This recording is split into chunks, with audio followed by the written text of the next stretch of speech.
네, 오늘 창세기 시리즈 설교, 오늘 이삭을 좀 보려고 합니다. 창세기에 족장 4명이 나오는데 4대에 걸쳐서 아브라함과 이삭과 야곱과 요셉의 이야기가 이제 창세기에 쭉 흘러가고 있습니다. 그런데 잘 아시다시피 야곱의 이야기가 가장 길고요. 그 다음에 이삭의 이야기가 가장 짧습니다. 오늘 26장 말씀을 봤는데 26장 한 장에 거의 이삭의 이야기가 다 들어가 있다고 봐도 과언이 아니에요. 물론 그 앞뒤로도 중첩되어서 다른 사건들과 함께 이렇게 나오긴 하지만 오직 이삭이라는 사람이 어떤 사람이고 어떤 인생을 살았고 어떤 일들이 있었는지를 살펴보려면 26장 한 장 안에 이삭의 이야기가 다 들어 있습니다. 그 인생이 다 들어 있습니다. 그만큼 좀 이렇게 다룰 만한 특별한 사건들이 없는 좀 무난했던 사람이 이삭이 아닌가 이렇게 볼 수 있습니다. 그런데 재밌는 것은요, 이삭의 인생을 볼 때 사람들이 어떻게 평가하냐면 참 축복받은 사람이라는 거예요. 그래서 목사님들이나 아니면 외국에서도 이삭이라는 이름을 가진 사람들이 많이 있습니다. 아이삭이라고 또 하고, 이삭이라는 이름을 우리나라 번역에서는 이삭이라고 하는데, 이삭이라는 이름을 쓰는 사람들이 많아요.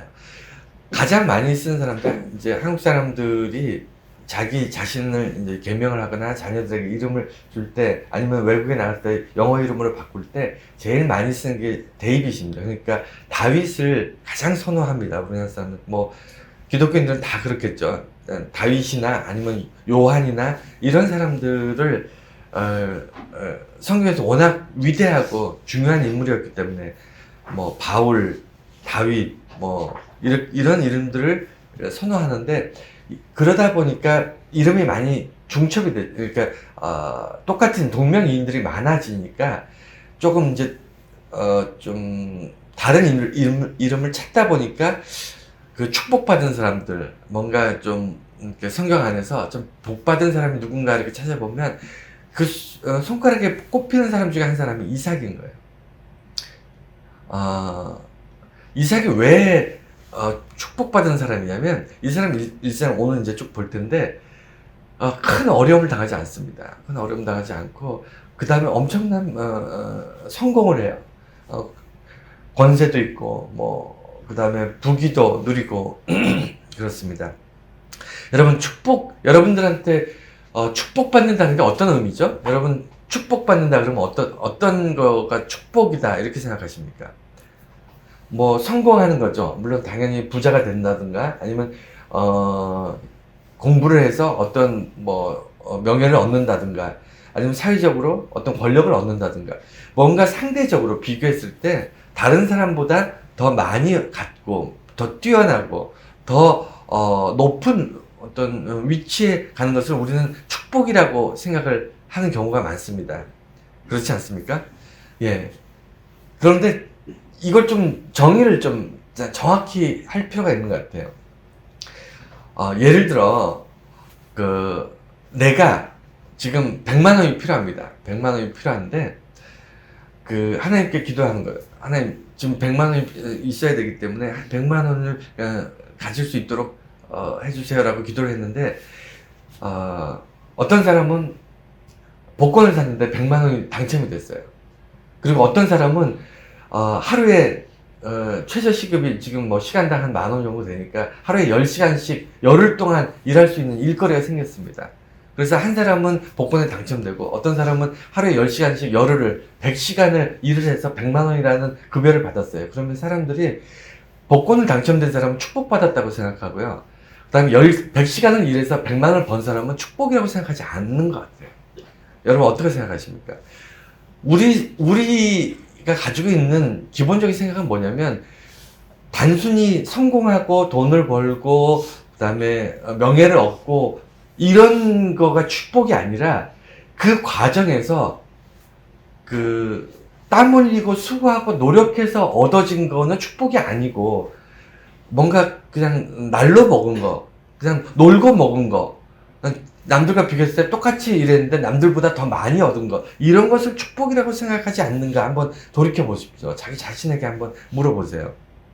우리들의 축복에 대한 어떤 기준이 잘못된 것이 아닐까, 이런 생각을 해봅니다.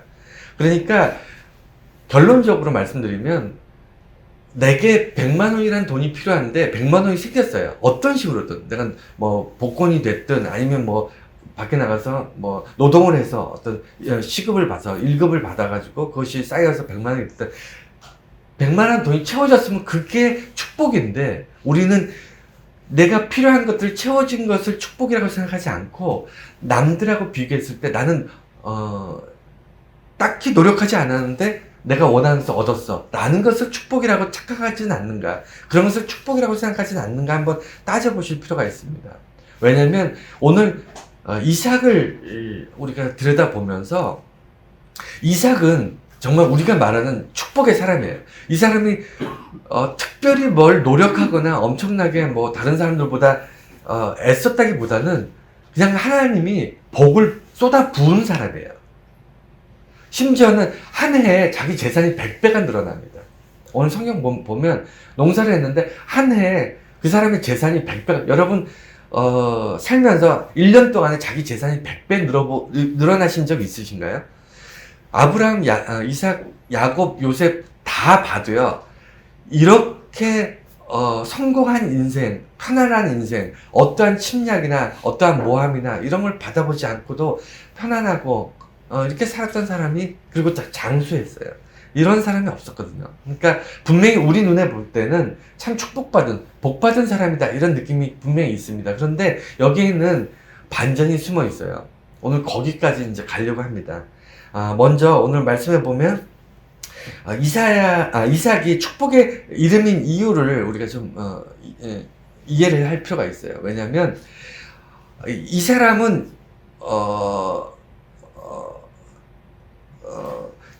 하나님께서 아브라함과 맺었던 축복이 이어진 사람이에요. 그러니까 하나님이 이삭을 불러서, 이삭, 나는 너와 이제 계약을 맺겠다. 너에게 복을 내릴 것이고 너의 자녀들이 하늘의 별처럼 많을 것이다. 라고 오늘 이제 그 말씀을 하셨는데, 그 말씀이 뭐냐면 그 아버지 아브라함과 맺었던 약속의 연결선상입니다.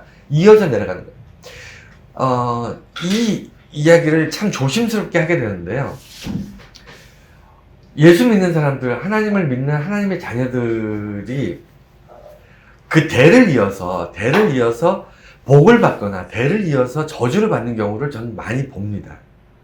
그게 저주라는 것이 무슨 영화에 나오는 끔찍한 어떤 이런 귀신이 들리고 이런 저주가 아니라, 아버지가 짓는 죄를 자녀들이 따라 지어요. 그래서 죄가 되물림돼서 똑같은 어떤 죄 가운데 허우적대는 것을 보게 되고요. 축복도 마찬가지예요. 부모가 살던 방식을 자녀들이 보고 배우면서, 부모가 하나님 앞에 성실하게 살았던 사람들은 그 자녀들이 똑같은 삶의 패턴으로, 왜냐면 보고 들은 게 그거니까. 그래서 대를 이어갈 때 믿음이라는 것은 참 무섭습니다. 사람들 기질이나 생활 습관이나 이런 것은 사람마다 다 다를 수 있는데요. 부모와 자식과 그 다음 세대, 이렇게 대를 이어 내려가는 어떤 유전자, 그 DNA 속에 있는 어떤 치명적인 그런 어떤 것들이 있다는 것을 제가 느끼게 될 때가 많이 있어요. 그래서 이삭이 축복의 이름인 것은 맞습니다. 맞고요. 아브라함으로부터 이어져 오는 하나님의 축복을 받아요. 그래서 아브라함이 받았던 너의 자손으로부터 별같이 많아질 것이라는 복을 이삭도 똑같이 듣습니다. 똑같이 받아요. 하나님과 계약을 맺습니다. 그래서 그 일생에 정말 아브라함도 적이 많았고 도망다니고 전쟁도 하고 자녀 때문에 고민도 하고, 아브라함도 인생도 파란만장했고요. 야곱은 말할 것도 없고, 요셉도 어렸을 때 팔려가고 생사를 알 수 없고 그렇게 살았잖아요. 4대가 파란만장한 생활을 살았는데, 이삭은 아무 일도 없었어요. 이삭은 싸울 일도 없었고, 그 다음에 무슨 전쟁할 일도 없었고, 미움 살 일도 없었고, 그랬던 사람이었습니다. 그래서 우리가 정말 저렇게 살았으면 좋겠다 하는 대표적인 사람이 아마 이삭이 아닐까. 그러면 이삭의 일생을 이야기할 때 딱 5가지만 기억하셨으면 좋겠어요.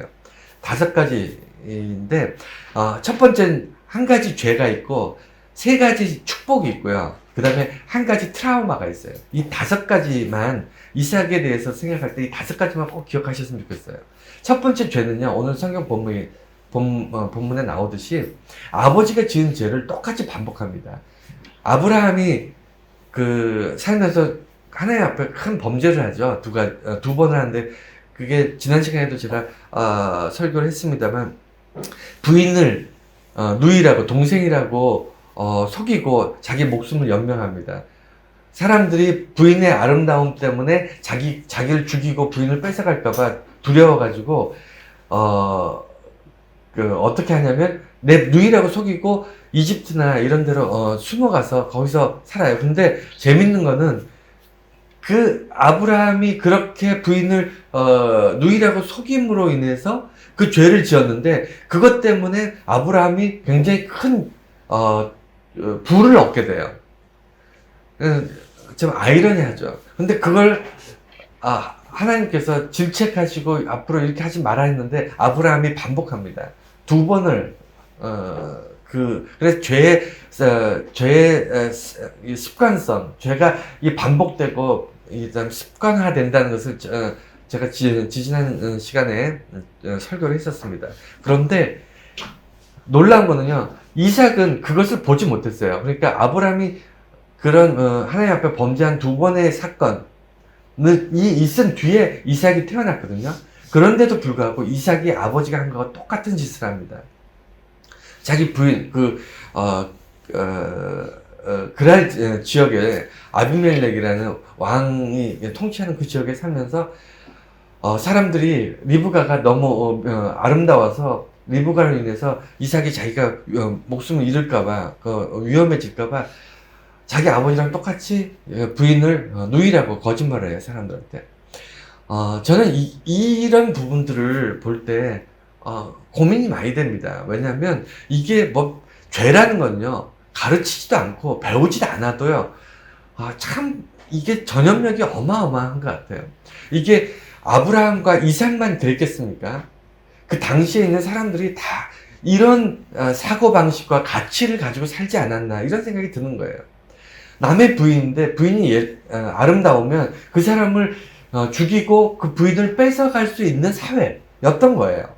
그리고 부인을 누이라고 말하고 목숨을 부지하는 것이 그냥 흔히 일어날 수 있는 그런 사회에 살았던 겁니다. 그런 사회였던 거예요. 아브라함과 이삭만 특별히 그런 죄를 짓는 게 아니고 일반적으로 사회가 그렇게 죄악으로 문드러져 있었는데, 누구나가 그렇게 죄를 짓고 살면요, 죄가 죄인지 모릅니다. 그래서 아브라함도 죄가 죄인지 모르고 하고요, 이삭도 죄가 죄인지 모르고 합니다. 그런데 분명한 것은 하나님께서 이렇게 하지 말라고 하셨거든요. 그럼에도 불구하고 이삭이 그 아버지의 죄를 따라서 똑같이 합니다. 그래서 죄라는 것이 무섭다는 거예요. 이걸 우리가 죄를 끊어야 되겠다, 대를 이어서 내려오는 어떤 저주 같은 것을 끊어야 되겠다, 이런 생각들을 가끔 하시는 분들이 있는데, 제가 거듭 말씀드리잖아요. 죄는요, 끊으려고 해서 끊어지는 것도 아니고, 죄를 안 짓겠다고 이렇게 결단한다고 죄를 안 짓는 게 아니에요. 죄는요, 자기도 모르게 짓게 됩니다. 사회가 죄로 물들어 있기 때문에, 공중 권세 잡은 자로 인해서 온 세상이 죄가 죄인지 모르고 죄를 짓고 살고 있기 때문에 내가 그 속에서 죄 안 짓고 산다는 건 불가능합니다. 그렇다고 합리화시키는 게 아니라 인정할 건 인정해야 돼요. 내가 스스로 늘 죄 가운데 살고 있구나라는 걸 알고, 그럴 때마다 죄를 씻어내는 거죠. 자꾸 예수 그리스도의 보혈의 은혜로 보혈 안에서 죄를 씻으면서 사는 거지, 죄를 안 짓고 완벽하게 살겠다, 이렇게 생각하시면 안 되는 겁니다. 하여간 아버지의 죄가 아들에게로 내려갔다는 것을 기억해 주시고, 우리가 이런 죄들이 이게 통상적으로 일반적으로 이렇게 죄를 지으니까 그냥 지어도 되나 보다, 이렇게 생각하실지 모르겠지만, 성경 쪽 읽다 보면 하나님의 자녀들, 하나님의 백성들은요, 남들이 다 짓는 죄라도 똑같이 지으면 반드시 죄의 대가, 죄의 값을 치르게 됩니다. 세상에 공짜가 없어요. 축복을 받아도 축복에 대한 어떤 대가를 지불해야 되고요. 죄를 지어도 죄에 대한 대가를 받아야 됩니다. 그것이, 이게 하나님의 법칙이에요. 축복도 마찬가지고, 저주도 마찬가지입니다. 자, 그래서 첫 번째는 아버지 죄를 지었다는 것. 이게, 이삭의 거의 유일한 죄였던 것 같아요. 또 하나, 이제, 세 가지 축복이 있어요. 재물의 복. 아까 말씀드린 것처럼, 그 아버지 아브라함과 그 아들 야곱과 손주 요셉조차도 세 사람이 큰 부자였던 건 맞습니다. 하나님께 축복하셔서 아브라함도 부자였고 야곱도 엄청난 부를 가졌고 요셉은 뭐 이집트의 총리까지 됐으니까. 그럼에도 불구하고 한 해에 자기 재산이 100배로 늘어난 사람은 아무도 없었어요. 성경 전체에도 없습니다. 우리 주변에도 아마 없을 거예요. 이런 성공하는 사람, 이렇게 성공하는 사람 정말 흔하지 않습니다. 물론 요새는 현대사회는 엄청난 이 부가 있죠. 그 인터넷이라든가 뭐 온라인상으로 이렇게 해서 갑자기 하루아침에 상상을 초월하는 부를 갖게 되는 사람들이 분명히 있습니다. 하지만 고대 지역은 그렇지 않았어요. 고대 근동은요, 그냥 인간의 노동력이 그 전부였고요. 그래서 인간의 노동력을 투자해서 그래서 얻어지는 것으로 사람들이 먹고 남는 잉여 재산들, 그런 것들이 쌓여서 부자가 되는 거기 때문에 그렇게 하루아침에 재벌이 되고 그러지는 않습니다. 현대사회나 그게 가능했던 일이지. 그런데 이삭만큼 하나님께서 아주 작정하고 축복하셔서 부를 쏟아붓는 사람이 없었어요. 이유가 없습니다. 이삭이 왜 이렇게 큰 부자가 되고 그다음 재물을 많이 갖게 되는지 여기 자세한 설명이 없어요. 그냥 어마어마한 부자가 됩니다. 하나님께서 부어주세요. 그 다음 두 번째 축복은요, 우물의 축복이에요. 이게 우물의 축복이라는 게, 우물 얘기가 오늘 이제 본문에 계속 나오는데, 이삭은요 우물을 여러 개 팠고요. 그러니까 자기 아버지 아브라함 때부터 팠던 우물들 다시 파고. 근데 제가 거듭 말씀드리지만 지금도 지금도 중동 지역은 척박하잖아요. 이스라엘 땅이 척박합니다. 물이 잘 안 나와요. 우리나라처럼 조그만 땅을 파면 물 나오는 우물이 되는 그런 나라가 아닙니다. 그래서 굉장히 깊게 파야 돼요. 그렇게 깊게 파도 물이 나올지 안 나올지 모릅니다. 여러분, 땅을 조금 파는 거는 뭐 팔 수 있어요. 여러 사람이 매달려서 이렇게 파면 또 어느 정도 팔 수 있어요. 근데 깊이 파는 거는 그건 다른 문제예요. 왜 그러냐면 파다가 무너지면 사람이 생매장이 되잖아요. 그러니까 결코 파는 거 쉽지 않아요. 뿐만 아니라 위는 건조해서 파는 거 쉽지 않은데 또 들어가면 들어갈수록 또 바위층이라. 이스라엘 땅이 참 힘든 땅이에요. 먹고 살기 힘든 땅입니다. 근데 그 땅에서 우물을 하나 판다는 거는요, 어마어마하거든요. 그래서 우물을 하나 파서 우물을 소유하고 있다는 것은 단순히 재산이 많은 거하고 별개의 문제예요. 재산이 많은 사람도 우물이 없으면요, 그걸 유지할 수가 없습니다. 자기 재산을. 근데 우물이 많은 사람은요, 그 어마어마한 권력이에요. 물이 주는. 그래서 그 이삭이 판 우물들을 질투하는 사람들, 이삭이 번성하고 이삭이 어마어마한 거부가 되고 권력을 갖게 되는 것이 두려웠던 사람들은 이삭의 우물을 메꾸잖아요. 이삭을 공격해서 전쟁을 하는 게 아니고요, 이삭이 판 우물을 메꿔버려요. 그 우물 하나가 없어짐으로 인해서 오는 치명적인 데미지가 있습니다. 그래서 그럼에도 불구하고 우물의 축복이라고 말씀드린 이유는요, 이삭이 판 모든 우물에서 물이 나와요. 이삭이 판 그리고 그 우물마다 의미가 있어요. 서로 다투고 우물 때문에 서로 싸우고 그러다가 화평하고, 그 다음에 이삭이 떠나간 자리에서 사람들이 이삭이 우물을 파는 사람이었기 때문에 우물을 가지고 있는 사람, 어디든 땅만 파면 우물이 나온 사람들이기 때문에 이삭을 가까이 대하려고, 이삭을 자기 쪽에 가깝게 친하게 지내서 이삭으로부터 우물의 득을 좀 보려고 했던 그런 사람들이 많았다. 물은 지금도 마찬가지지만 생명입니다. 그러니까 우물을 잘 파는 사람, 우물을 팔 때마다 물이 나오는 사람으로서의 이삭이라기보다는 이삭이 손대는 것마다 생명이 있는 거예요. 우물 이꼬르 생명이라는 거예요. 가축도 그렇고 사람도 그렇고 그 척박한 땅에서 우물 없이는 살아갈 수가 없어요. 사람이 살 수 없어요. 식물도 그렇고 동물도 그렇고 살 수 없는데 이삭이 손대는 것마다 생명을 번성케 하는 그런 축복을 받는 겁니다. 그래서 재물의 복과 또 다르게 우물의 축복, 이 두 가지 복이 있었고요. 세 번째는 장수의 복이 있습니다. 이렇게 찾아보면요, 그 창세기에는 4명의 족장에 그 사망 당시의 나이가 나옵니다. 쭉 나오는데 아브라함이 175세에 죽어요. 그리고 야곱이 147세에 죽습니다. 그리고 요셉이 110세에 죽습니다. 그런데 이삭은 180에 죽어요. 제일 오래 삽니다. 4사람 중에서. 제일 오래 사는데 오래 살 뿐만 아니라 이 사람이 오늘 안 나오고 이제 다음 주 이제 다음 시간에 이제 또 말씀을 볼 텐데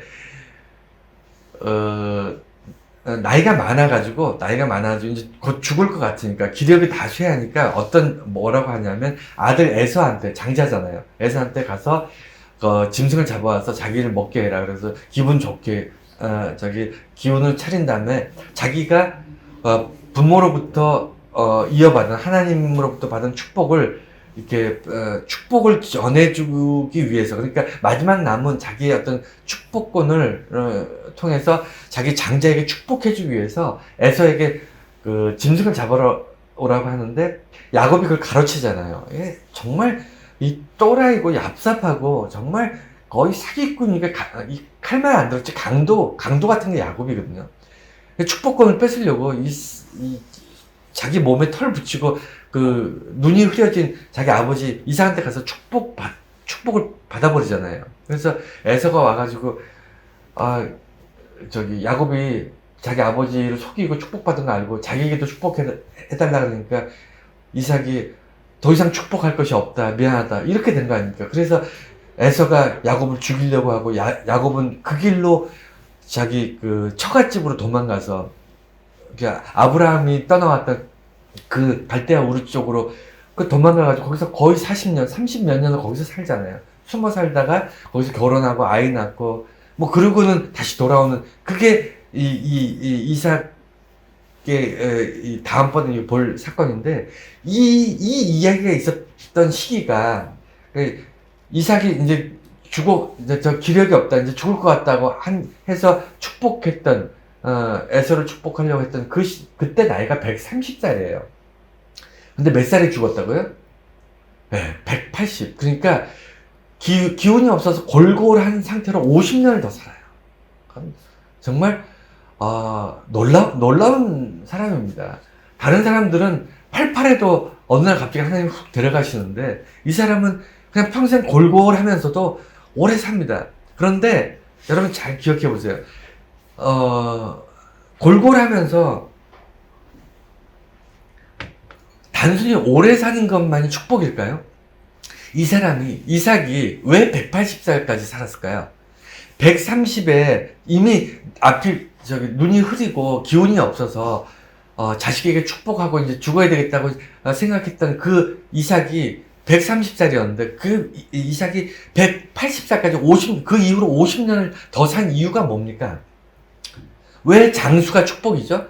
여러분, 아픈 사람이 아픈 채로 오래 사는 게 축복입니까? 어떻게 생각하세요? 정말 축복은요, 특히 하나님을 믿는 그리스도인들의 축복, 장수의 축복이라는 게 뭐냐면, 이 이삭의 삶을 보면 압니다. 이삭이 에서에게 축복하려다가 야곱이 가로채서 야곱이 도망간 시점이 130살인데, 이 야곱이 도망갔다가 30 몇 년이 지나서 거의 38년 정도가 지나서 돌아와요. 그래서 죽은 줄 알았던, 다시는 못 볼 줄 알았던, 이제 살아있는 동안에 볼 수 없을 줄 알았던 야곱을 이삭이 나중에 다시 재회를 해서 이삭과 함께 12년을 더 살아요. 그러니까 이삭의 축복의 근원은 뭐냐면 야곱입니다. 아브라함의 축복의 근원은 이삭이고요. 이삭의 축복의 근원은 야곱이고, 야곱의 축복의 근원은 요셉이에요. 여러분, 이렇게 하나님으로부터 축복을 받고 약속을 받았던 사람들, 그 사람이 죽었는지 살았는지 알 수 없는 그런 삶을 살다가 그냥 죽어버리는 것이 아니라 하나님께서 그 약속을 이루시는 걸 보는 거예요. 심지어는 이삭은요, 언제까지 사냐면 요셉이 애굽의 총리가 되는 30세 애굽의 총리가 되는 것까지 보고 죽어요. 이해가 되시나요? 그러니까 단순히 그냥 골골하면서 아파서 죽지 못해 살면서 그냥 오래 살았다, 이게 아니고요. 기운 없고 그 다음에 힘들지만 이 사람이 하나님의 약속을 눈으로 볼 때까지 사는 거예요. 그러니까 그게 장수의 축복입니다. 그냥 단순히 오래 사는 게 아니고 하나님과 내가, 아니면 하나님께서 말씀하신 것을 내가 듣고 그 약속이 이루어지는 것까지 보는 게, 그때까지 살아가는 게 그게 축복인 거예요. 그게 장수의 축복입니다. 이삭은 장수의 축복을 누린 거예요. 오랫동안 단순히 180살까지 많이 살았다가 아니고요. 그 눈으로, 그가 살아있으면서 그의 눈으로 하나님께서 약속하신, 야곱이 도망갈 때는 목숨을 구걸하면서 야반 도주를 하다시피 했는데, 거의 30몇 년이 지나서 큰 부자가 돼서 4명의 부인과 12명의 아들을, 자녀들과 큰 어떤 재산을 끌고 흔히 말하는 성공해서 자기 아버지께 돌아오는 것을 눈으로 보게 되고요. 자기 손주였던 요셉이 죽었는지 살았는지 모르고 얘가 정말 어떻게 됐을까 걱정하다가 어느 날 갑자기 얘가 애굽이란 당시 최강대국이었던 애굽의 총리가 됐다는 소식을 듣고 그리고 죽는 거예요. 이것이 장수의 복입니다. 그냥 오래 사는 것이 아니고. 그래서 3가지 복을 누렸고요. 마지막, 이게 이제 핵심인데 뭐냐면 한 가지 죄에 3가지 복을 누렸다면, 마지막은 뭐냐면 이 사람이 왜 복된 축복의 삶을 살았는가, 하나님이 복을 쏟아 부었는가라는 것을 알아야 돼요. 그게 뭐냐면 이삭이 평생 동안 따라와 다녔던 트라우마가 있습니다. 그게 뭘까요? 이삭은 아무도 겪지 못한 특별한 경험이 있어요. 그게 뭐죠? 네. 자기 아버지가 자기를 죽이려고 했어요. 그렇지 않습니까? 전쟁에 나가서 싸우다가 죽을 뻔한 것도 아니고요. 그 다음에 무슨 대의를 위해서, 아니면 무슨 큰 선한 일을 하기 위해서, 국가와 민족을 위해서 싸우다가 죽을 뻔한 게 아니라 자기 아버지가 하나님의 제사를 드리기 위해서 자기를 묶어놓고 죽이려고 했다니까요. 자기 아버지가. 이 트라우마가 여러분 사라질까요? 어떻게 생각하십니까? 저는 이 어린 나이에 청소년기가 될지 청년기가 될지 모르겠지만, 어린 나이에 이삭이 20대였을 수도 있고 10대였을 수도 있는데, 자기 아버지가 자기를 묶어놓고 칼로 내리치려고 했던 이 기억을 180세까지 가지고 살았던 사람이 이삭입니다. 이해가 되시죠? 여러분, 이 일이 왜 일어났죠? 이삭이 뭘 잘못했습니까? 이삭이 죽을 짓을 했나요? 아니잖아요. 하나님께서 아브라함을 시험하기 위해서 이삭이 이 일을 당한 거잖아요. 하나님 때문에. 그렇지 않습니까? 여러분, 축복이라는 건요, 아까도 말씀드렸듯이 복을 받는 건데, 내가 우리 모두는 100만 원이 필요한데, 여기 있는 사람들 다 마찬가지고 세상 사람도 마찬가지일 거예요. 복 받았다, 이 얘기는 뭐냐면, 내가 100만 원이 필요한데 복권을 사가지고 가만히 앉아있다가 복권이 당첨돼서 100만 원이 딱 생겼다, 이걸 축복이라고 생각하시는 거예요.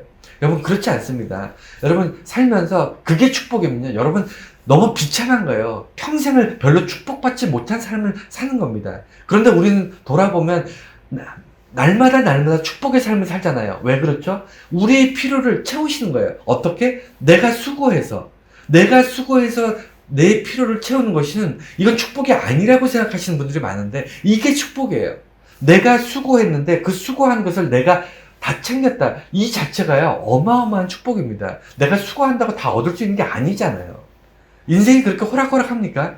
여러분, 땀 흘렸다고 여러분 땀 흘린 만큼 수고한 것을 다 얻을 수 있나요? 아니잖아요. 인생 살아보시면 살면 살수록 내 마음대로 안 되는 게 인생이잖아요. 그런데 내가 수고한 것을 얻을 수 있는 어떤 환경들, 그래서 날마다 축복의 삶을 사는 사람들은 뭐냐면, 내게 필요한 것을 하나님께 구하고 내가 그것을 얻을 수 있도록 내가 일용할 양식뿐만 아니라 하나님께 서원하고 하나님께 내게 축복하시고 하나님 앞에 내가 바라는 모든, 우리가 살면서 계획했던 모든 계획들이 다 이루어질 때는 그 계획들을 이루어 나가는 나의 땀과 수고와 노력이 있습니다. 나의 땀과 수고와 노력 때문에 이것이 축복이 아닌 것이 아니라 나의 땀과 수고와 노력들을 하나님께서 허락하셔서 이것들 이루게 하셔서 결국 결론적으로 내가 원하는, 기도하는 것들을 이루어내시는 것, 이것이 축복의 삶인데, 그래서 축복은 반드시 대가를 지불해야 돼요. 대가가 없는 축복은 축복이 아닙니다. 그 기복이라 해서 그렇게 해서 불로소득을 한번 맛보면요, 벗어나질 못해요. 끝없이 불로소득을 추구하게 됩니다. 사람은 땀 흘리는 땀의 대가를 알아야 돼요. 땀의 진실된 그 의미를 알아야 됩니다. 그래서 이삭이 분명히 축복의 삶을 살았는데 그 트라우마, 즉 하나님 때문에 자기 아버지가 자기를 죽이려 했다는 이 트라우마에 대해서 이것을 하나님께서는 이거에 대한 보상을 평생 동안 하셨다고 저는 생각하는 거예요. 그러니까 반드시 하나님께서 뭘 잘못하셨다거나 하나님께서 하시면 안 되는 불의한 일을 하신 게 아니에요. 왜냐하면 아브라함을 시험하셔야 했고 아브라함을 통해서 큰 민족을 이루셔야 했기 때문에 하나님께서는 하셔야 할 일을 했어요. 하나님께서는 하셔야 할 일을 했지만 그럼에도 불구하고 그 일 때문에 또 알게 모르게 또 고통받는 또는 피해를 볼 수밖에 없는 그런 사람들이 다 있는데 그 손해보고 그 피해보고 그 아파하는 그 눈물, 그 인생에서 우리가 이해할 수 없는 고통, 나는 왜 이 고통을 당해야 되지라고 의문을 가질 수밖에 없는 그 고통에 대해서 반드시 하나님께서는 그것을 갚으신다는 거예요. 무엇으로? 축복으로. 그래서 아브라함도 야곱도 요셉도 경험해보지 못한 엄청난 축복을 이삭에게 퍼부으시는 거예요, 하나님께서. 왜? 그의 어린 시절에 큰 아픔이 있었기 때문에, 그 트라우마가 있었기 때문에 하나님께서 축복을 통해서 그의 평생 동안 그 아픔을 치유해 주신 거예요. 위로해 주신 거예요. 이해가 되시나요? 여러분, 그래서 축복의 사람이 되게 해주십시오. 내가 축복받고 싶습니다. 라고 하면요, 내가 엄청난 것들을 하나님께 드리겠습니다. 라는 말하고 똑같은 거예요. 저는 그래서 축복의 사람이 아니라 그냥 하나님과 동행하는 사람, 내가 다른, 상대적으로 비교해서 다른 사람보다 더 재물이 많거나 더 출세하거나 더 많은 것들을 누리는 그런 삶을 굳이 바라지 않고 그런 축복을 누리기 위해서 내가 엄청난 것을 쏟아 부어야 된다면, 그거 너무 힘들지 않을까. 차라리 그냥 하나님과 동행만 해도 좋겠다. 하나님과 함께 삶을 살아나가는 것만으로도 참 살만하다. 이렇게 생각하는 거예요. 왜냐면 축복을 얻는 거는 좋죠. 근데 축복을 얻는 거는요, 내가 잘 먹고 잘 살려고 축복하는 게 아니고요. 하나님께서는 축복하실 때 반드시 우리에게 의미를 부여해 주십니다. 그 의미를 통해서 우리가 깨닫게 되는 거고, 그 의미를 통해서 우리가 축복의 삶을 기대하는 겁니다. 마지막으로 이삭이 축복의 이름이 아닌 이유, 제가 설교 초반에는 이삭은 축복의 이름이어서 많은 사람들이 이삭이라는 이름을 자기 자녀에게 지어주고 자기 스스로 이삭이라는 이름을 짓고 이렇게 한다고 했는데, 축복의 사람이 맞는데도 맞으면서도 또한 한편으로는 축복의 사람이 아니에요. 왜 그럴까요? 축복의 사람이라기보다는 이 사람은 긍휼함을 받은, 하나님 앞에 긍휼함을 받은 그런 사람이다. 긍휼의 사람이다 라고 보는 거죠. 그러니까 복을 받는 건 맞는데, 사실인데, 그 복은 그냥 우리가 생각하는 그냥 거저 얻은, 그냥 공짜로 얻은 어떤 그런 복이 아니라 이 사람의 어떤 하나님 앞에서, 하나님의 일을 하면서 또는 하나님의 어떤 계획 안에 있으면서 받았던 아픔과 고통이 있습니다. 여러분, 예수 믿는 사람 중에서 예수 때문에 고통받는 사람도 있습니다. 예수 때문에 순교한 사람들이 있고요. 예수 때문에 불이익을 당한 사람이 있고요. 공산권이나 이런 데 보면 예수 믿는 것 때문에 종교 생활을 했다는 이유만으로 감옥에 갇혀서 몇십 년 동안 감옥 생활을 하는 사람들도 있고요. 그 다음에 사업을 하거나 아니면 이런 일반적인 하면서 예수 믿는 것 때문에 손해보는 사람도 있어요. 대가를 지불한 겁니다. 그 사람은요, 대가를 지불했기 때문에 인생이 손해보는 인생이 되는 것이 아니라 하나님께서 기억하신다는 거예요. 예수 믿는 것 때문에 하나님의 자녀이기 때문에 하나님 백성이기 때문에 당하는 고통에 대해서 그것 때문에 보는 손해에 대해서 하나님께서 모른 척하지 않으시는 거예요. 반드시 하나님께서 갚으실 거예요. 그래서 축복의 삶이 된다는 것은 뭐냐면 내가 하나님 앞에 고하는 거예요. 하나님, 내가 하나님과 동행하기 위해서 이런 아픔과 이런 고통이 나의 인생에 있었습니다 할 때 하나님께서 어떻게 하시냐면 불쌍히 여기시는 겁니다. 긍휼을 베푸시는 거예요. 우리가 살면서 구원받는 이유가 뭐죠? 하나님이 우리를 불쌍히 여기셨기 때문에. 그래서 구원받는 거잖아요. 긍휼함이라는 것이 뭐냐면 내가 인간이 저지른 죄로 인해서 죽을 수밖에 없고 소멸할 수밖에 없는 존재인데 하나님이 그렇게 소멸하고 없어지기엔 너무 불쌍하니까 하나님이 우리를 구원하시고 작정하시고 구원의 대가를 지불하시는데 그게 뭐냐면 하나님의 독생자, 내가 지불한 게 아니고 하나님의 독생자의 십자가의 보혈의 피값으로 우리를 구원하시는 거잖아요. 세상에 공짜는 없어요. 구원의 축복을 받는다는 것은 내가 지불하지 않았을 뿐이지 하나님께서 대신 지불하셨어요. 근데 그 모든 과정의 핵심은 뭐냐면 불쌍히 여기심이에요. 긍휼하심이에요. 하나님이 우리를 불쌍히 여기셨다는 거예요. 하나님이 이삭을 불쌍히 여기셨어요. 하나님이 아브라함을 불쌍히 여기셨고 야곱을 불쌍히 여기셨고 요셉을 불쌍히 여기신 거예요. 그래서 축복하시는 겁니다. 그 대대로 하나님의 백성을 만드시는 거예요. 그래서 긍휼함이라는 것은 우리가 하나님께 나를 불쌍히 여겨주세요 라고 이야기하는 것을 다른 말로 뭐라 그러냐면 은혜를 달라고 하는 거예요. 그래서 내가 하나님께 축복을 구하는 게 아니고 은혜를 구해야 돼요. 하나님 내게 은혜를 주십시오 라고 얘기하는 겁니다. 은총을 달라고 하는 거예요. 하나님 내게 은총을 베풀어 주세요. 이 얘기는 뭐죠? 나에게 긍휼을 베풀어 달라고 얘기하는 겁니다. 누구처럼? 이삭처럼. 내가 하나님 때문에 하나님의 영광을 위해서 내가 정말 이 어려운 가시밭길을 가고 있습니다. 하나님, 내 힘으로는 이 길을 갈 수 없사오니, 내 힘으로는 이것을 이길 수 없사오니, 내 판단으로는 여기서 내가 옳은 결정을 할 수 없사오니 나를 불쌍히 여기셔서 내게 옳은 판단, 옳은 결정, 옳은 길을 갈 수 있도록 힘을 주시고, 이게 우리가 구하는 하나님, 내게 은총을 베풀어 주시옵소서, 은혜를 베풀어 주시옵소서라고 말하는 기도예요. 그래서 하나님의 긍휼하심을 구했던, 그래서 우리가 상상할 수 없었던 엄청난 축복을 받았던 이삭. 우리는 단순히 결과만을 놓고 이삭의 인생은 축복받은 인생이야 라고 생각할 수 있겠지만, 거듭 말씀드리지만 이삭은요, 어린 나이에 그가 평생토록 받을 축복의 대가를 지불한 거예요. 하나님 앞에 자기를 드린 거잖아요. 하나님 계획 안에 자기의 목숨까지도 내어놓은 거 아닙니까? 여러분, 이렇게 결정하고 이렇게 살았던 사람의 일생과 나 자신의 일생을 한번 비교해 보세요. 나는 얼마나 나 자신의 욕심과 나 자신의 어떤 탐욕과 나의 어떤 성공과 이 부귀 영화를 위해서 얼마나 하나님을 귀찮게 하고 얼마나 하나님께 쫄랐는가 한번 비교해 보세요.